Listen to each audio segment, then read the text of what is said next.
Talking to oneself is a habit everyone indulges in. We could no more stop talking to ourselves than we could stop eating and drinking. All that we can do is control the nature and the direction of our inner conversations. Most of us are totally unaware of the fact that our inner conversations are the causes of the circumstances of our life. We are told that as a man thinketh in his heart, so is he. But do we know that man's thinking follows the tracks laid down in his own inner conversations?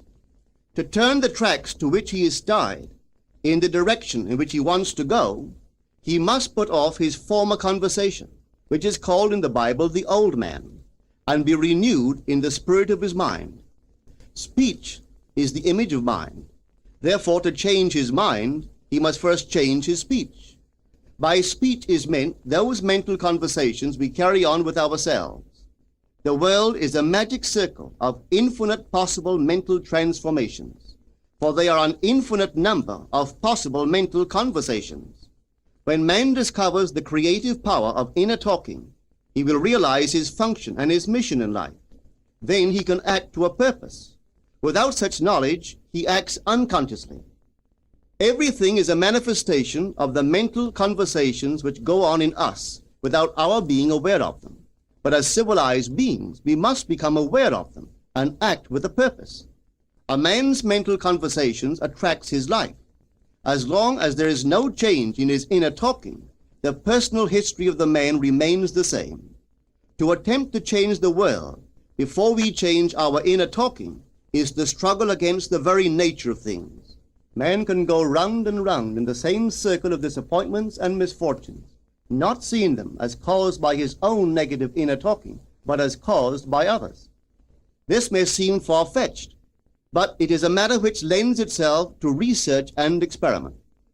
The formula the chemist illustrates is not more certainly provable than the formula of this science by which words are clothed in objective reality. One day a girl told me of her difficulties in working with her employer. She was convinced that he unjustly criticized and rejected her very best efforts. Upon hearing her story, I explained that if she thought him unfair, it was a sure sign that she herself was in need of a new conversation piece.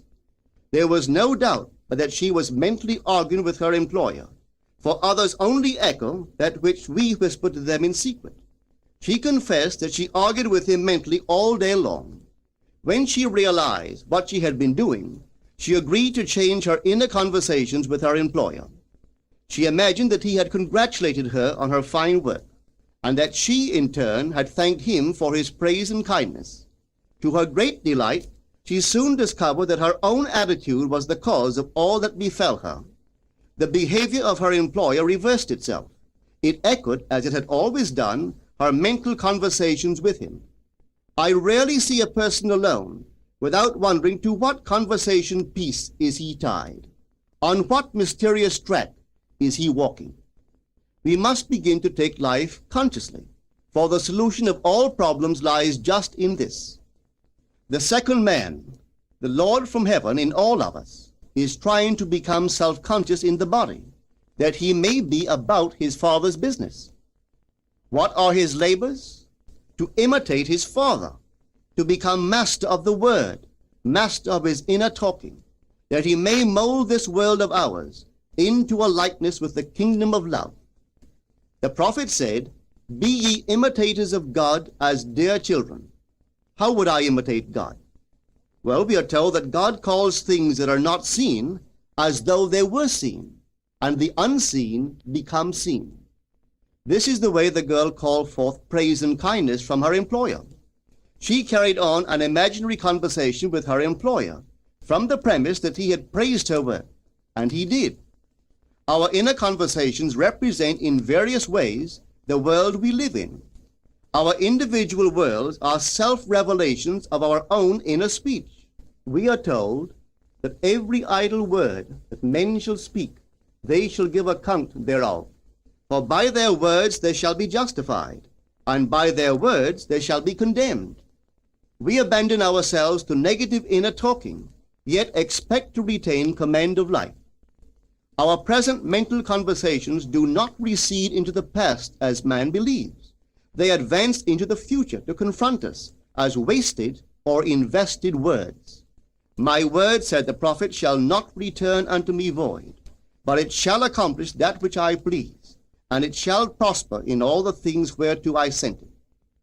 How would I send my word to help a friend? I would imagine that I am hearing his voice, that he is physically present, that my hand is on him.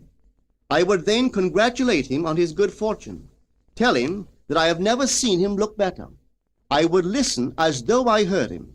I would imagine that he is telling me he has never felt better, he has never been happier. And I would know that in this loving, knowing communion with another, a communion populous with loving thoughts and feelings, that my word was sent, and it shall not return unto me void, but it shall prosper in the thing whereto I sent it. Now is the accepted time. Now is the day of salvation. It is only what is done now that counts, even though its effects may not be visible until tomorrow. We call not aloud, but by an inner effort of intense attention. To listen attentively, as though you heard, is to create. The events and relationships of life are your word made visible.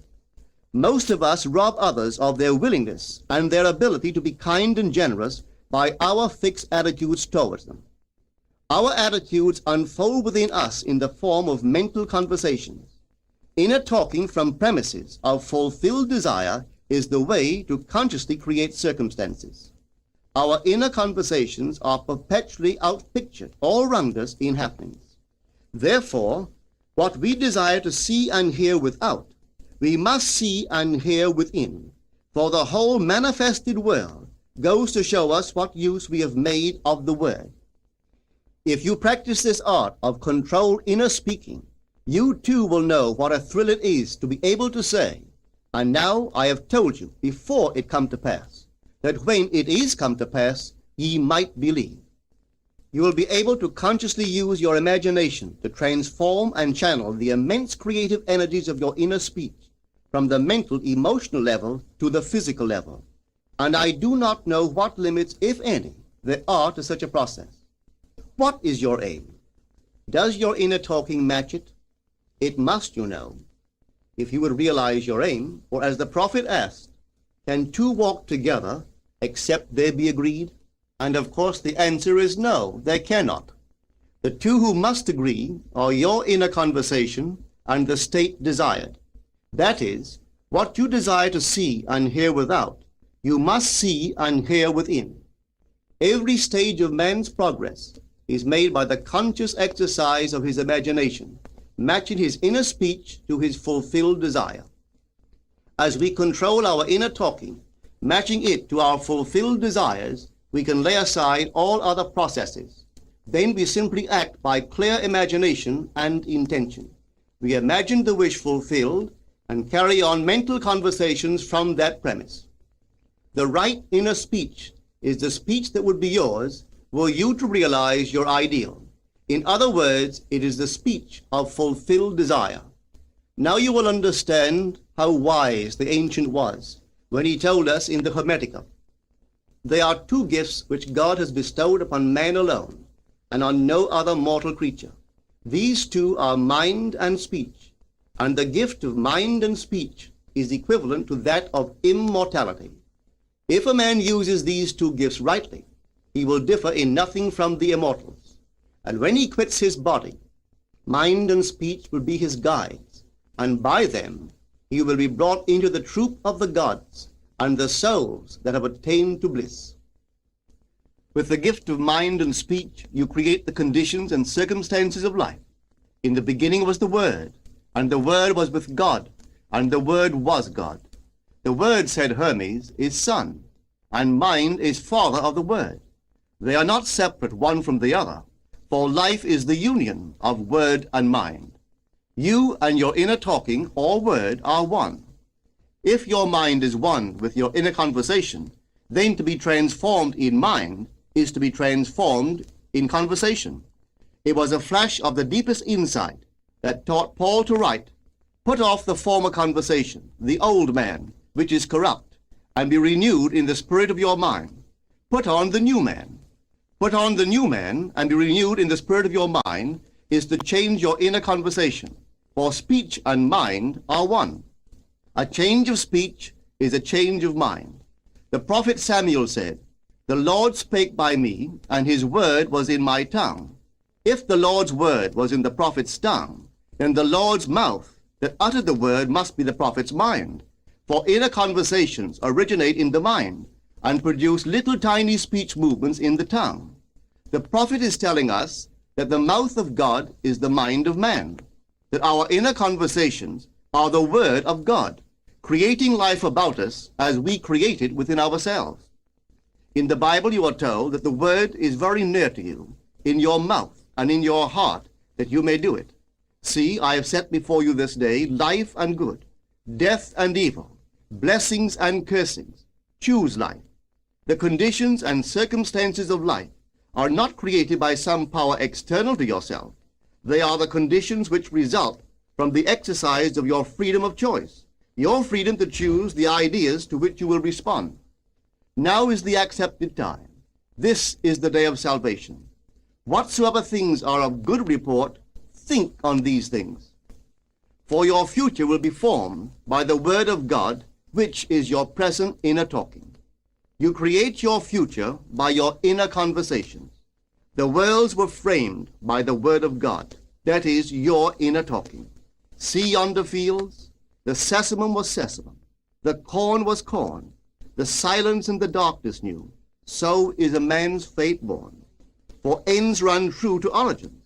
If you would reap success, you must plant success.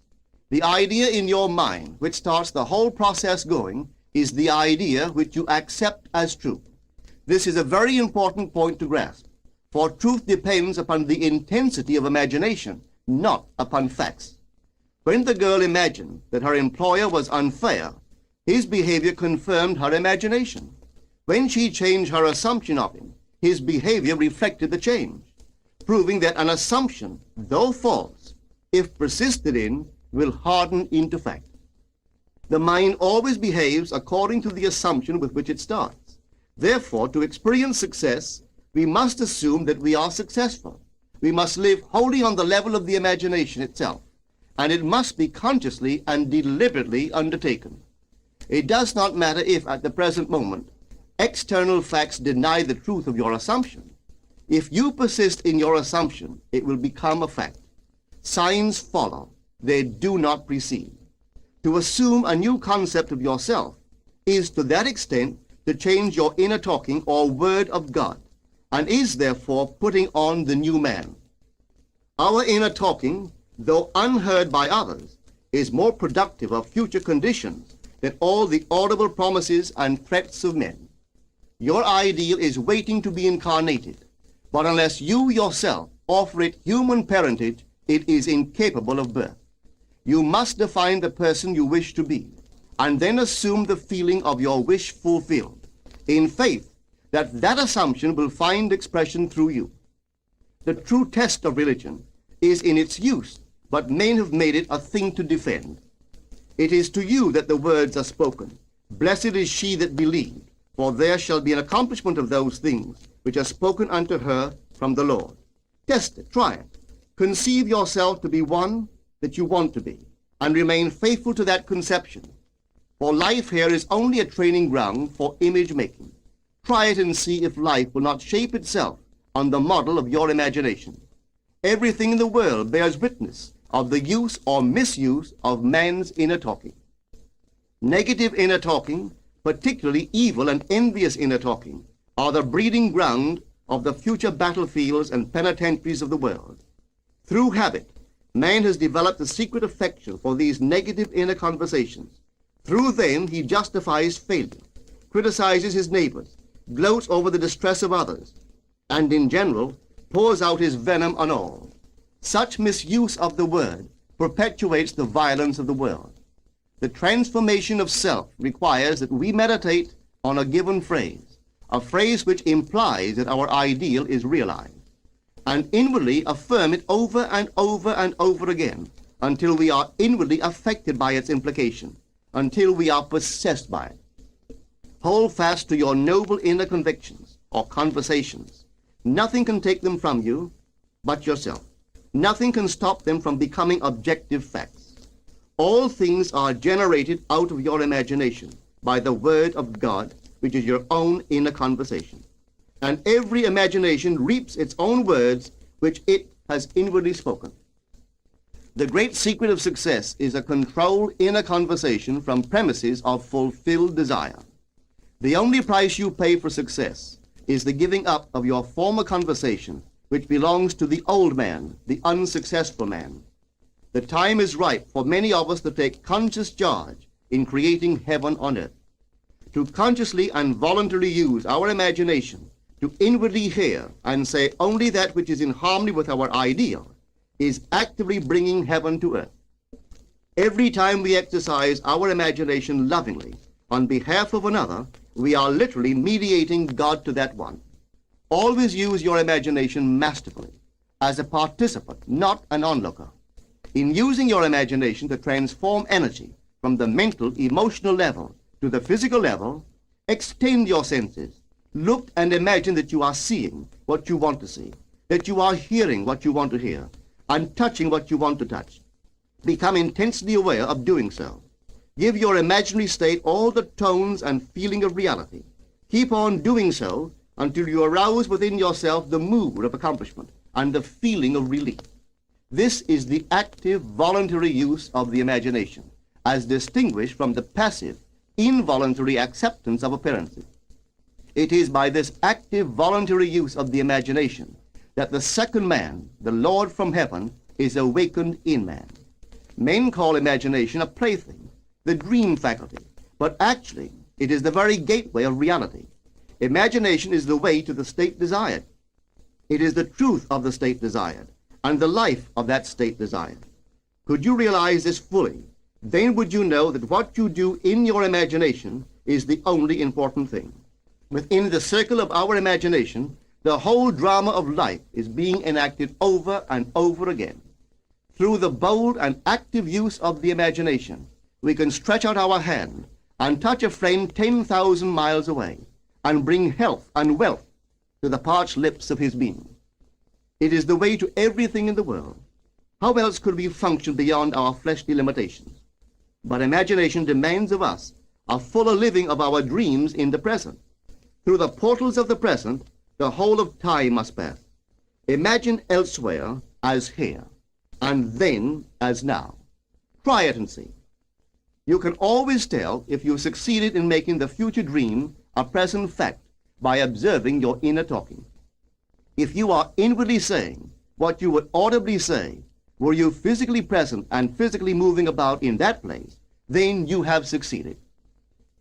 And you could prophesy from these inner conversations and from the moods which they awaken within you what your future will be. For one power alone makes a prophet, imagination, the divine vision. All that we meet is our word made visible, and what we do not now comprehend is related by affinity to the unrecognized forces of our own inner conversations and the moods which they arouse within us. If we do not like what is happening to us, it is a sure sign that we are in need of a change of mental diet. For man, we are told, lives not by bread alone, but by every word that proceeds from the mouth of God.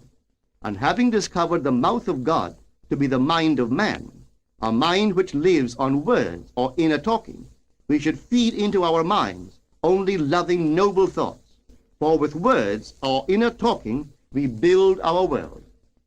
Let love's lordly hand raise your hunger and thirst to all that is noble and of good report, and let your mind starve ere you raise your hand to a cup love did not fill, or a bowl love did not bless, that you may never again have to say, "What have I said? What have I done?" O all-powerful human word.